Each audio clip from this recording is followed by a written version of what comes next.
Hi, Dr. Hagmeyer here, and in today's video I want to talk to you about PCOS, Hashimoto's disease, and insulin resistance and the connection between all three of these. I also want to share with you some information about how to look at your blood work if you suspect insulin resistance. I also want to talk about some of the signs and symptoms of insulin resistance. And this is so important because these three problems are very often associated with one another. And I wanted to shoot this video today because in the last week alone, I've had 3 new patients all come into our office. All have PCOS, all 3 have insulin resistance, and all 3, after just some of the symptoms that they had, we basically tested them for an autoimmune thyroid issue. And again, all 3 women came back testing positive for Hashimoto's disease. So there's a tremendous connection between Hashimoto's disease and PCOS, okay? Now, many women with PCOS also suffer with something called insulin resistance. But what many of them, as well as the doctors, don't know, or really, again, don't test for, is the possibility of an autoimmune disease. And this is so critical. Even if your TSH levels are normal, I still want to recommend that you test for Hashimoto's. Now, I've done several videos about this very topic, about Hashimoto's and autoimmune diseases, and you can go back and watch those if this is something that you want more information on. But many women feel that they have no other option than to really just take metformin or some other type of medication for insulin resistance. And I'm here to tell you that this is not simply always true. Hashimoto's, insulin resistance, and PCOS can all be drastically improved, if not completely reversed, using natural methods. The key here is that you have to identify and address many of these underlying triggers. And it's never just something that's an open and shut case. It's never a textbook scenario, so to speak.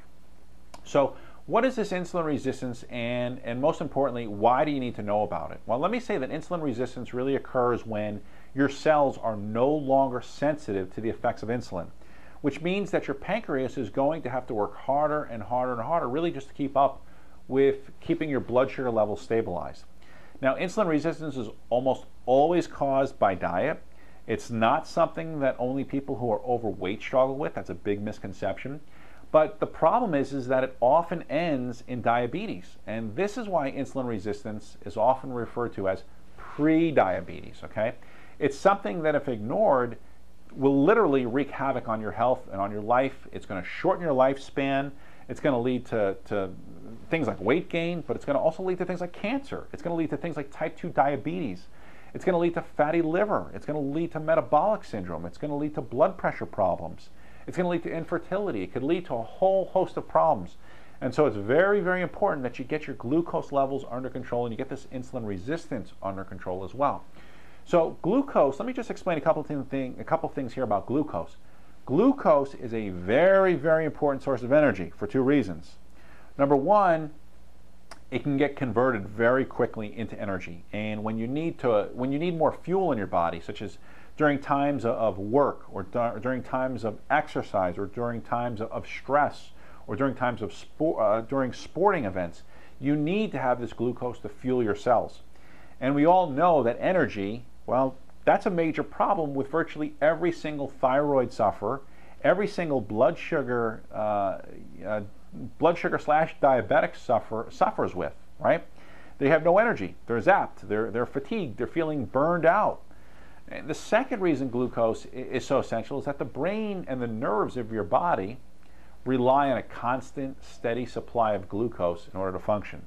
We talked about in past videos about the brain needing, needing 2 things primarily. It needs fuel, and it needs to be stimulated. Okay, we talked about that constant, steady stream of glucose, which is the fuel component, as is oxygen.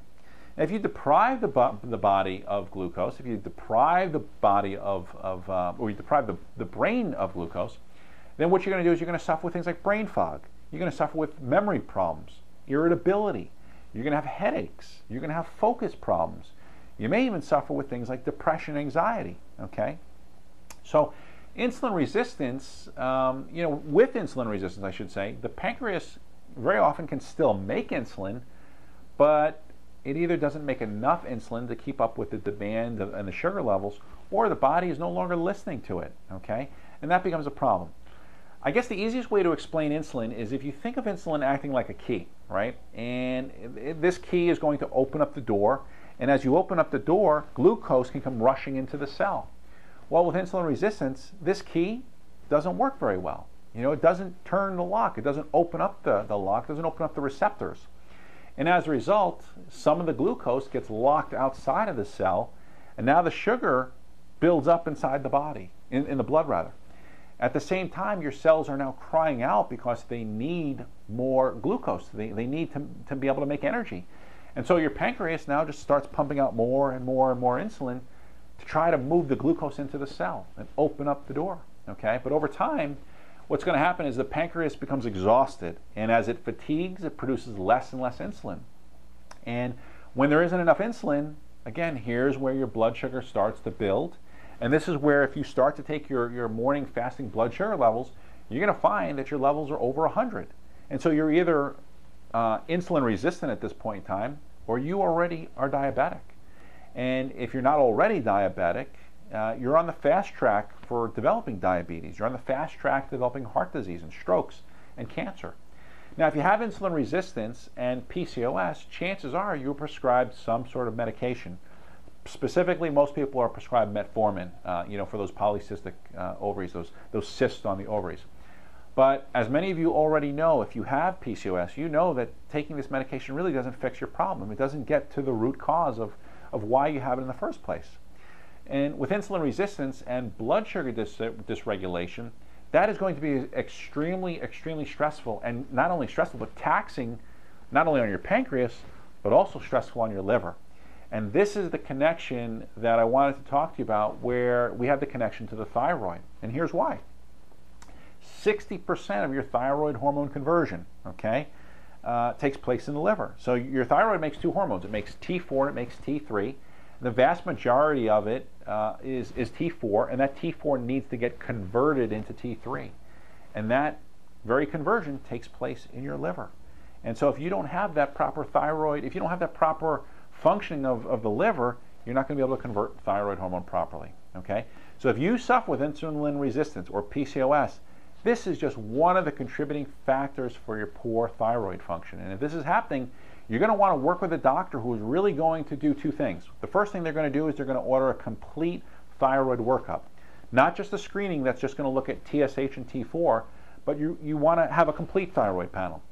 The second thing that you're going to want to do is you're going to want to work with a doctor, or at least you're going to look at your ranges from what is called a functional lab range, okay, rather than the lab ranges that simply come back that are on the right-hand side of your blood work, okay? So here again, I have several videos that really explain and go into a whole lot more detail about really what constitutes a healthy normal lab range versus the ranges that just come back on the right side of your blood work, okay? So if this is something, again, that you're struggling with, I suggest that you go back, you watch these videos, and then you work with a doctor who's really used to using these functional lab ranges, okay? The next thing I want to go over in this video is just some of the signs and symptoms that are often associated with insulin resistance, okay? So here they go. Number one is sugar cravings, okay? Number two is fatigue after you eat, okay? Do you feel worse after you eat? Does the feeling of fatigue intensify 2 to 3 hours afterwards? How's the tissue and the texture of your skin, okay? Do you suffer with acne? Do you have unwanted hair growth? We already talked about this, but when you eat, do you feel worse? Okay, does your fatigue intensify? Do you have sleeping problems? Do you have joint pain or swelling throughout your body?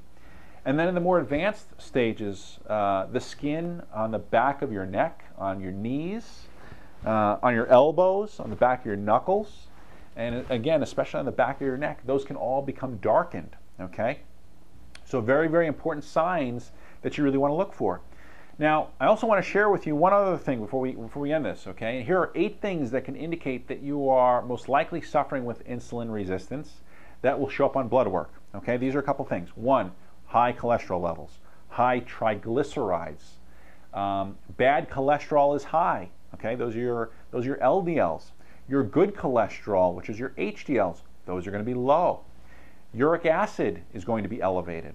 You may have a high insulin level, right? If you request your doctor to run, an insulin test on you, then those levels will be over 10. So again, anything over 10, that's a problem.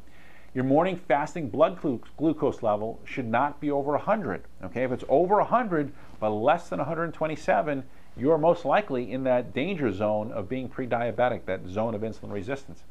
And then the last thing I would say to you is elevated T3 levels without taking T3 thyroid hormones like Cytomel, okay? This is really important because, again, if you suffer with thyroid disease, the problem of thyroid conversion and overconversion is also a problem that's seen with insulin resistance. So that's just one more thing you can look at.